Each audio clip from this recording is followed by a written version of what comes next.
अस्सलामुअलैकुम। बोल न्यूज़ के साथ मैं हूँ अफशीन कुरैशी और मैं हूँ फाइका। मौज़म बुलेटिन का आगाज़ करते हैं। सिलेक्टेड को लाने के लिए मुझे निकाला गया। इतना वक्त हुकूमत में नहीं रहा जितना मुल्क बदरी और जेलों में गुजारा। नवाज शरीफ का पार्लिमानी बोर्ड इजलास से खिताब। सवाल किया सुबह जो वज़ीर आज़म था शाम में हाईजैकर कैसे बन गया। काम नून लीग ने किए, वोट किसी और को पड़ गए। कराची वाले अपने गिरबान में झांके। अमन नवाज शरीफ ने कायम किया, वोट किसी और का हो गया। चित्राल में टनल हमने बनाई, वोट जमात इस्लामी को दे दिया गया। RTS बंद करवाकर जो हुकूमत लाई गई, एक मोटरवे तक न बना सकी। बहुत नाइंसाफियां हुई, खामोशी से बर्दाश्त करते रहे।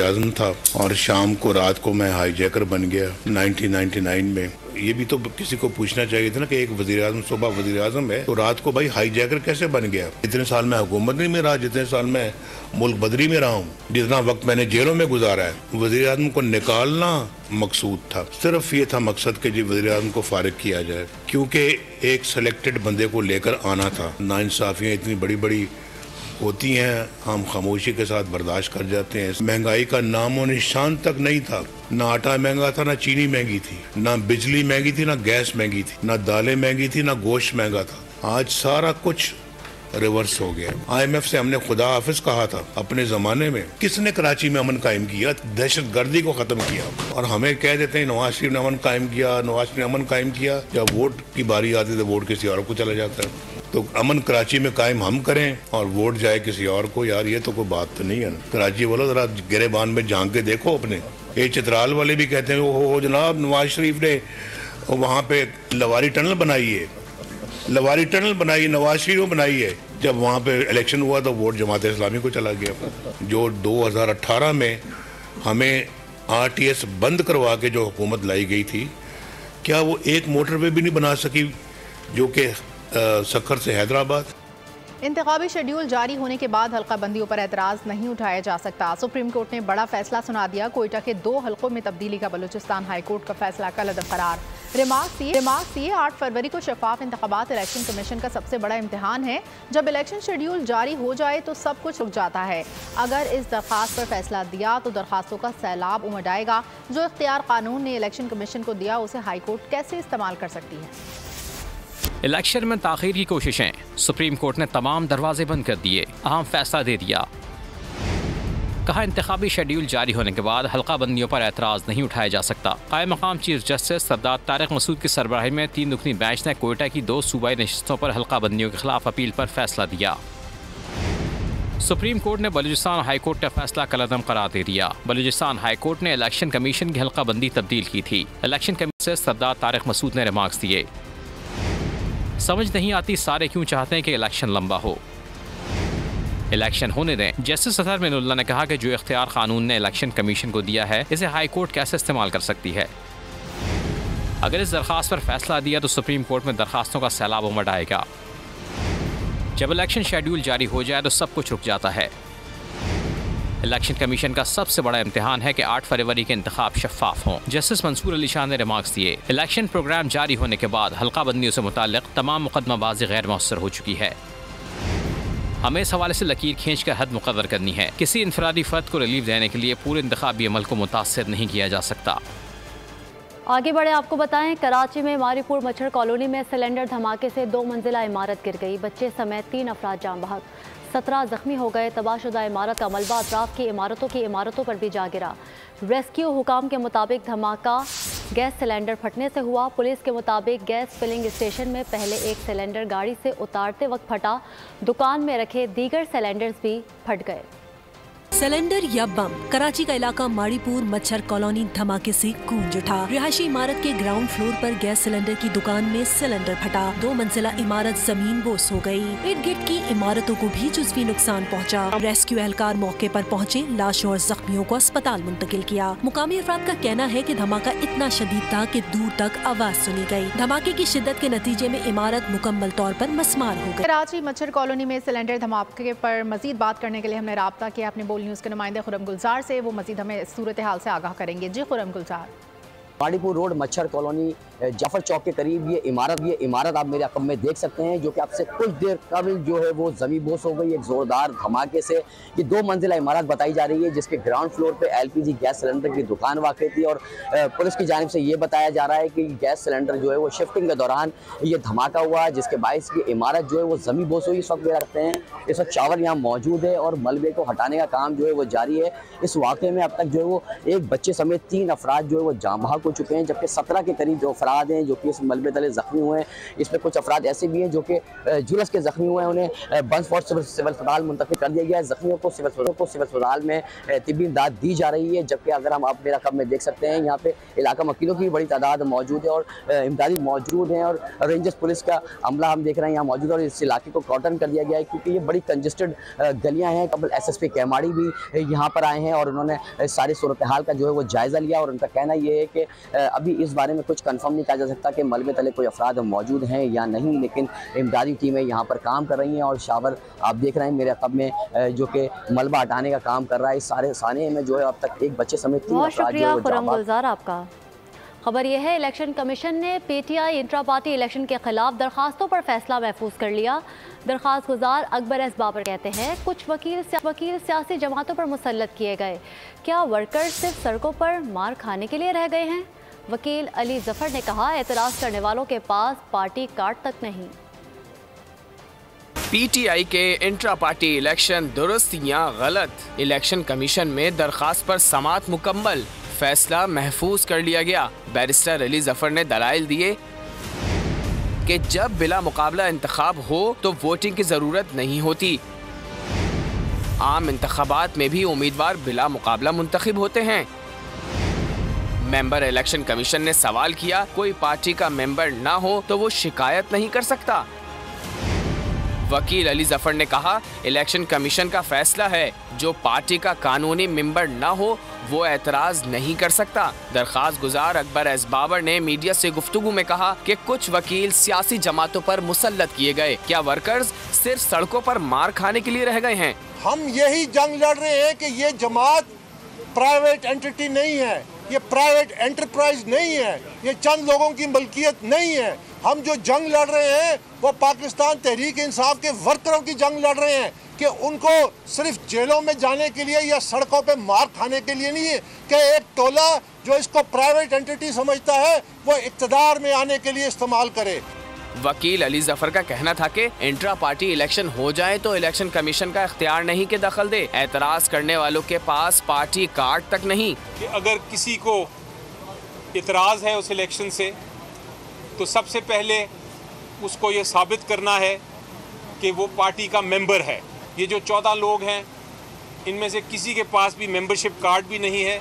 चेयरमैन तहरीक इंसाफ बैरिस्टर गौहर अली ने इलेक्शन कमीशन से 22 दिसंबर से पहले पार्टी सर्टिफिकेट बहाल करने का मुतालबा कर दिया। 22 तारीख लास्ट डेट है नॉमिनेशन पेपर फाइल करने के, इसलिए आज भी हमारे इलेक्शन कमीशन से पुरजोर मुतालबा है कि बराह करम इस मैटर की सेंसिटिविटी को मद्देनज़र रखते हुए जो कानूनी कार्रवाइयाँ हमने पूरी की है, बारहा की है, इसको पूरे करते हुए मेहरबानी करके इस मैटर को कंक्लूड करते हुए हमारा सर्टिफिकेट इशू करे।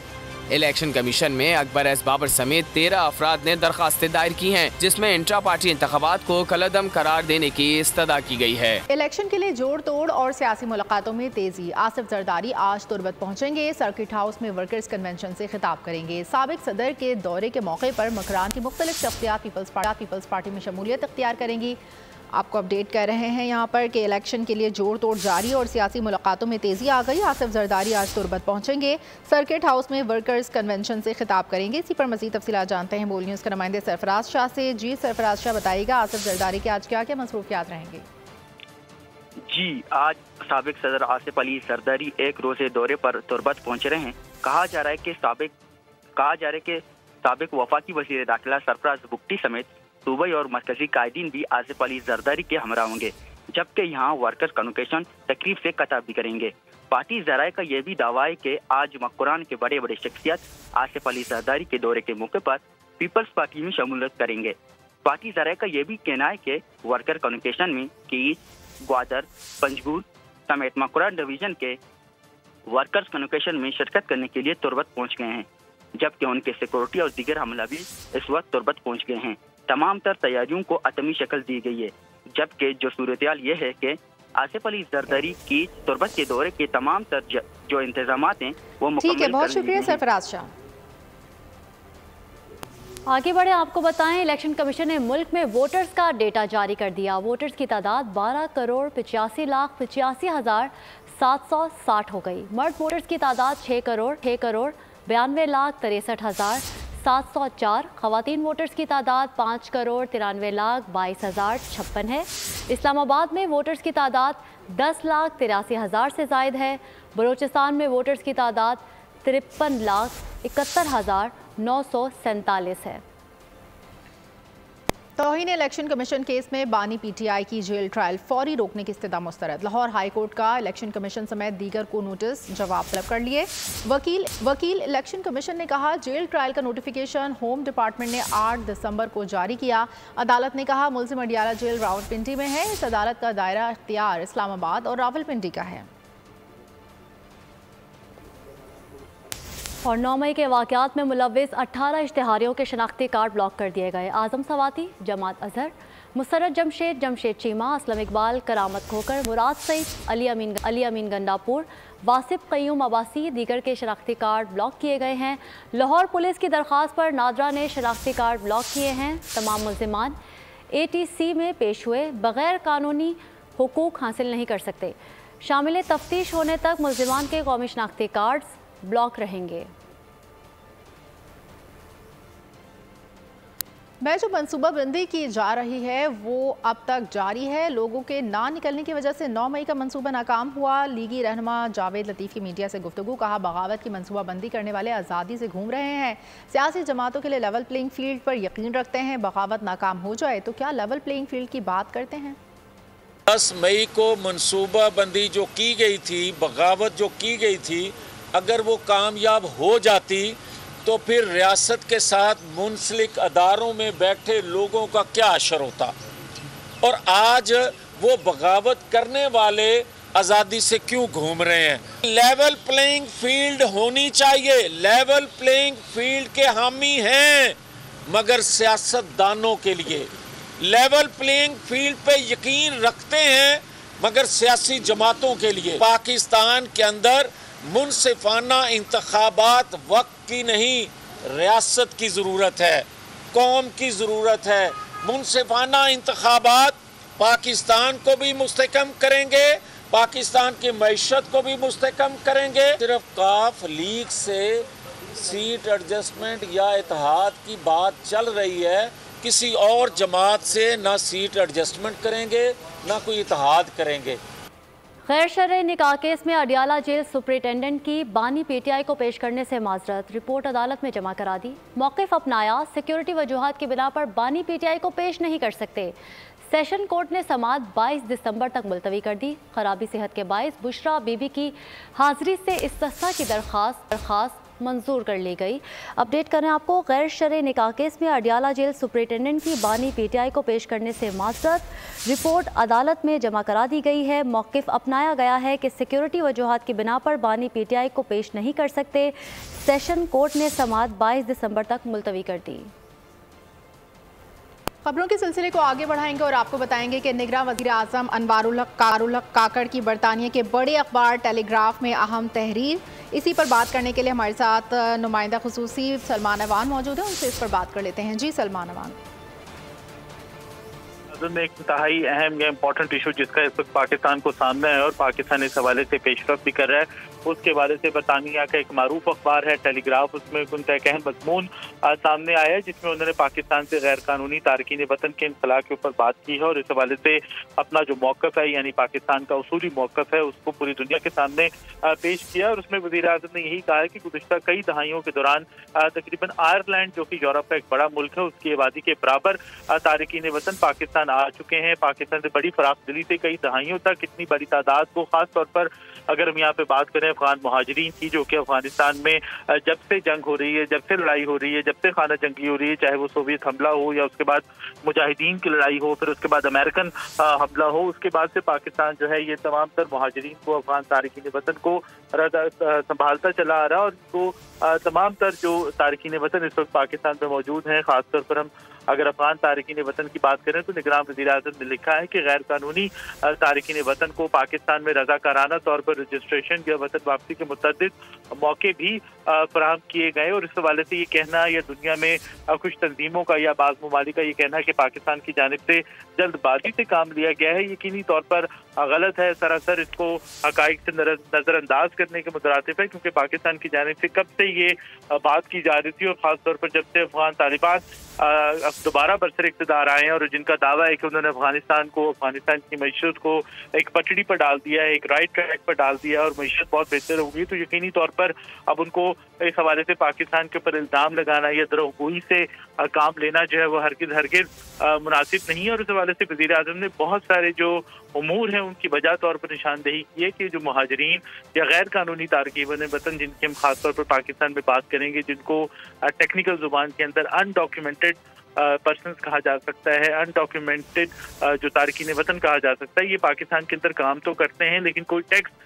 अदा नहीं करते और ख़ास तौर पर जो अंडरवर्ल्ड है उसके इस्तेहसाल का भी शिकार होते हैं। और उसके बाद सबसे इम्पोर्टेंट चीज़ जिसके ऊपर पाकिस्तान का बहुत ज़्यादा इस वक्त कंसर्न सामने आ रहा है वो ये है कि जो पाकिस्तान के अंदर दहशतगर्दी की जो हालिया लहर है उसके अंदर हमने देखा है कि जो तारकीन वतन है, ख़ासतौर पर अफगान तारकीन वतन है, उनकी एक बड़ी तादाद जो है वो मुलविस दिखाई दी। और अगस्त 2021 के बाद से लेकर अब तक कम अज़ कम 16 ऐसे खुदकुश हमले हैं जिनके अंदर अफगान शहरी जो है पाकिस्तान के अंदर मुलविस दिखाई दिए, उनका हाथ दिखाई दिया। और पाकिस्तान ने जब भी जो अफगान हुकूमत के साथ सिक्योरिटी के मसाइल पर बातचीत की, पाकिस्तान ने जो तालिबान का रजीम है उससे सिक्योरिटी के इशूज़ के ऊपर बात की, तो उन्होंने हमेशा हमें कहा कि जी आप अपना घर जो है वो पहले ठीक करें। तो फिर पाकिस्तान ने भी फैसला कर लिया कि हाँ जी हम अपना घर ठीक करते हैं और घर के अंदर जो बुराई की जड़ है यानी ये तारकीन वतन है इनको फिर पाकिस्तान से निकालने की बात की जाए। और ख़ासतौर पर गैर कानूनी तारकीन वतन की हम बात कर रहे हैं जो कि पाकिस्तान के ऊपर दुनिया के जो कवानीन है, आलमी कवानीन है, कन्वेंशन है, उसके हवाले से पाकिस्तान के ऊपर कोई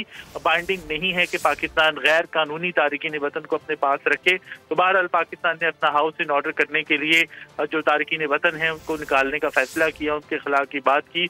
और ख़ासतौर पर जो सोशल मीडिया हम देखते हैं कि वहाँ पर बहुत सारी मालूमात फैलाई जाती हैं, गलत इल्ज़ामात लगाए जाते हैं। वज़ीर-ए-आज़म ने, निगरान वज़ीर-ए-आज़म ने उसकी भी निशानदेही की और उनका कहना था कि गैर कानूनी तारकीन वतन को बड़ी इज्जत, एहतराम और देखभाल के साथ जो है वो भेजा जा रहा है। और हम सब जानते हैं कि खासतौर पर बॉर्डर फैसिलिटेशन सेंटर्स जो है वो कायम किए गए हैं, खुसूसी ट्रांसपोर्ट जो है वो मुहैया की जाती है। जी सलमान अमान, आप हमारे साथ ही रहिएगा। ब्रिगेड रिटायर्ड बाबर अलाउद्दीन ने हमें ज्वाइन किया है, उनसे भी हम इस पर बात कर लेते हैं। बाबर अलाउद्दीन साहब, ये बताया जा रहा है कि पाकिस्तान ने जल्दबाजी से काम लिया है अफगान मुहाजिरीन के इनखिला के लिए, तो क्या स्ट्रेटेजी इख्तियार करनी चाहिए थी पाकिस्तान को? निगरान वज़ीर-ए-आज़म ने इस हवाले से क्या बोला है?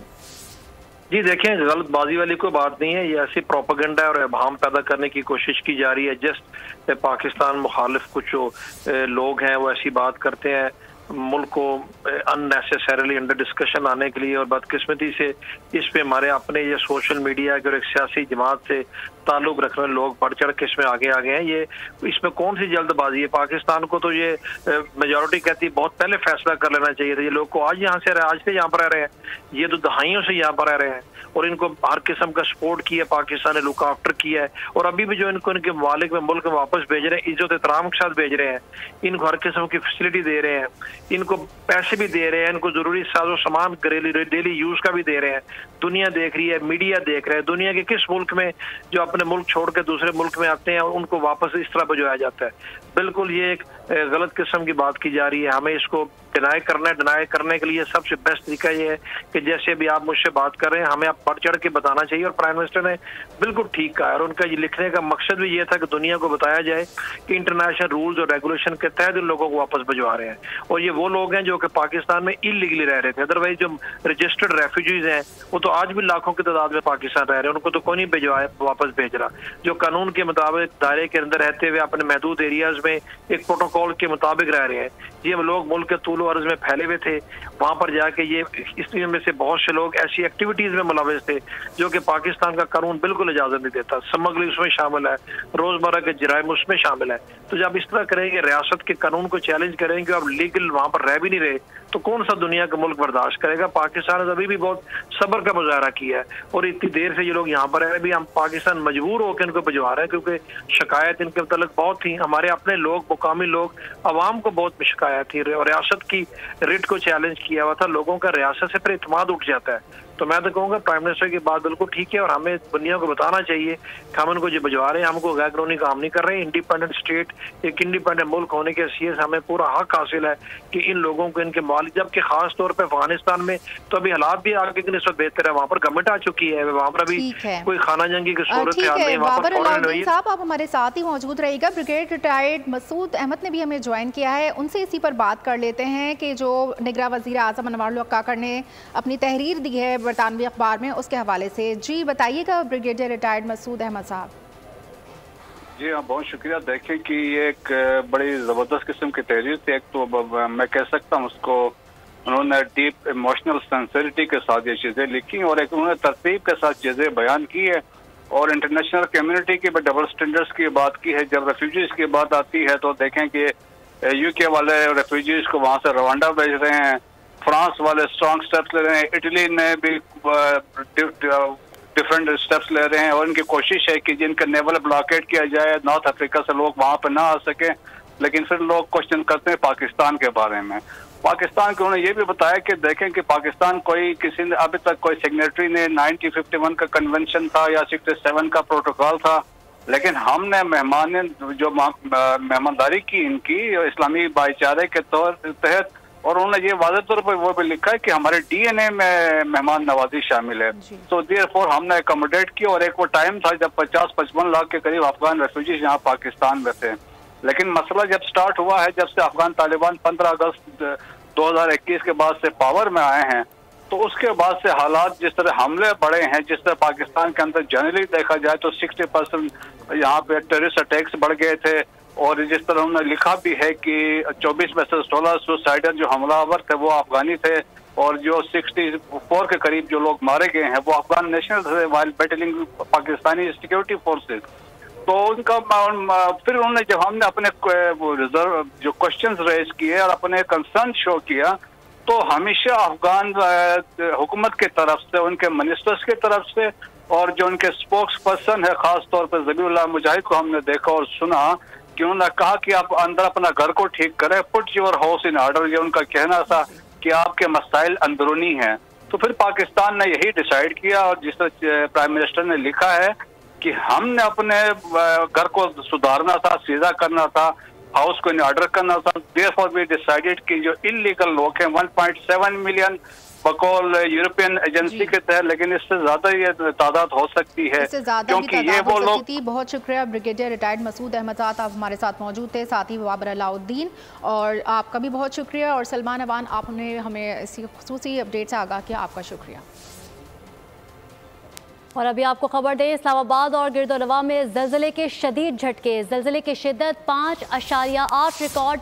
ज़लज़ला पेमा मरकज़, लोग कलमा तैयबा का विर्द करते हुए घरों से निकल आए। अपडेट कर रहे हैं आपको कि इस्लामाबाद में मरी और गिरदोनवा में ज़लज़ले के झटके महसूस किए गए हैं और ज़लज़ले की शिद्दत ज़लज़ला पेमा मरकज़ के मुताबिक 5.8 रिकॉर्ड की गई है। लोग कलमा तैयबा का विर्द करते घरों से निकल आए। इस्लामाबाद, मरी और उसके गिरदोनवा के इलाकों में ज़लज़ले के शदीद झटके महसूस किए गए हैं और ज़लज़ले की जो शिद्दत है वो ज़लज़ला पेमा मरकज़ के मुताबिक 5.8 रिकॉर्ड की गई है। और इसी के साथ लोगों में खौफ और हिरास फैल गया और लोग कलमा तैयबा का विर्द करते घरों से निकल आए।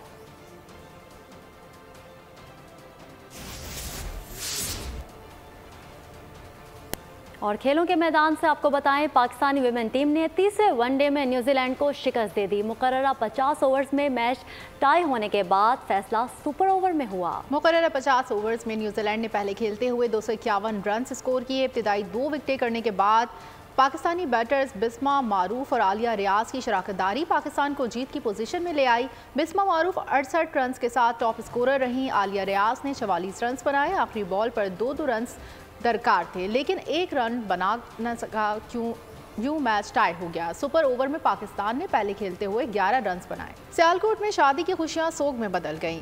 पसरोर में आने वाला दूल्हा तकरीब के दौरान हार्ट अटैक के बायस चल बसा। दूल्हे की मौत से शादी हॉल में कोहराम मच गया। नईम को निजी अस्पताल लाया गया मगर वो जामबर ना हो सका। और बलूचिस्तान के सर्द इलाकों में दर्जा हरारत मनफी रिकॉर्ड किया जा रहा है। महकमा मौसमियात ने कल्लात को बलूचिस्तान का सर्द तरीन इलाका करार दिया है। इस बारे में मज़ीद जानते हैं नुमाइंदा बोल न्यूज़ सिद्रा आरिफ से, जो बताएंगे हमें कोयटा में कितनी सर्दी है। जी सिद्रा आरिफ। इन दिनों बलूचिस्तान के शुमाली और बलाई इलाके सख्त सर्दी की लपेट में आ चुके हैं। अगर बात की जाए महकमा मौसमियात के मुताबिक तो महकमा मौसमियात के मुताबिक सर्द तरीन इलाका जो है बलूचिस्तान का वो कल्लात करार दिया गया है जिसका दर्जा हरारत -5 रिकॉर्ड किया गया है। और अगर बात की जाए कोयटा की जो बलूचिस्तान का दारुल-हुकूमत है तो इसका दर्जा हरारत -3 रिकॉर्ड किया गया और पेशीन का -1। गुज़िश्ता दिनों बलूचिस्तान के इलाके ज़ियारत में, कान मित्तज़ई में और तोबा अचकज़ई में हल्की बर्फबारी हुई, जिसके बाद जो सर्दी में मज़ीद इजाफा हो गया है, जिसके बायस लोगों ने गर्म महसूस करना शुरू कर दिया है। जी ठीक है, बहुत शुक्रिया। और इसी के साथ बोल न्यूज़ से फिलहाल इतना ही। मज़ीद खबरों के लिए आप विजिट कर सकते हैं हमारी वेबसाइट bolnews.com। बाखबर रहने के लिए देखते रहिए बोल न्यूज़।